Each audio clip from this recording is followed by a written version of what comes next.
La réparation, non, c'est une petite service quand même dans la commune, donc ça sert à tout le monde. Mais on ne peut pas vivre avec ça. Et les cours de couture, elles sont payées à l'année, donc après on partage ça par 12 mois et voilà. Et le petit boutique, il se paye comme ça et il vit comme ça. Le retouche, c'est vraiment un service en plus dans le village. Comme on achète les vêtements sur Vinted ou à pas cher, le retouche, des fois ça coûte beaucoup plus cher. Je pense qu'aujourd'hui, on est sur un moment de changement de société. On a pris conscience tous ensemble qu'il fallait consommer autrement.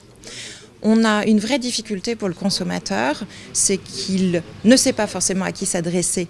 Ça, on a un élément de réponse, mais qu'effectivement, il ne se rend pas compte du temps de réparation et de la valeur que ça a. Oui, ça a un coût, et c'est normal, parce qu'il faut des compétences et du temps passé. Mais finalement, en consommant de cette manière-là, en réparant, en prolongeant nos objets, on va aussi appuyer sur un tissu économique local. Presque tout ce qu'on a dans la maison, finalement, peut se réparer pour prolonger sa durée de vie.